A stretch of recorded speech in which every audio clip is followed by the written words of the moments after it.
অনেকদিন পর নদীর পাড়ে আসলাম ঘুরতে। কিছুদিন আগে নদীতে অনেক মাছ মারা গেছে।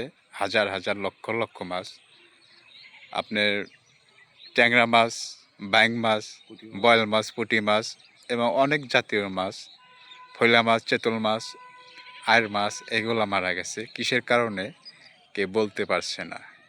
কে বলে কেমিক্যালের কারণে, মজুমদারের এবং সিরাজ এমপির এসআর কেমিক্যাল এই পানির খারাপের কারণ।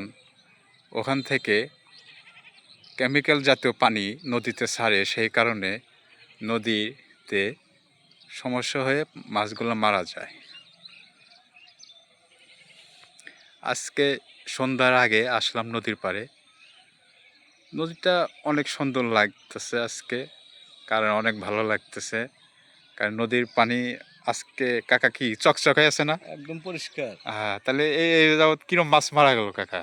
বহুত, অনেক, হাজার হাজার, কোটি কোটি কোটি কোটি মাছ মারা গেছে। আপনার আমাদের শেরপুর, এটা হচ্ছে বগুড়া জেলা। বগুড়া জেলাতে সিরাজগঞ্জ জেলা হচ্ছে আপনার নলকা পর্যন্ত। আর আমি এখানে দাঁড়ায় আছি, এটা হচ্ছে ফুলজন নদী।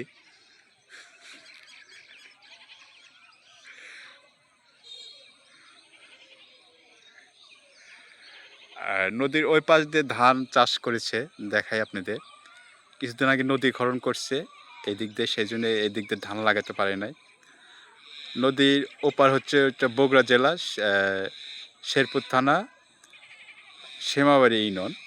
ওখান দিয়ে ধান লাগাইছে। নদীর পাশে দেখেন কত সুন্দর দেখা যাচ্ছে।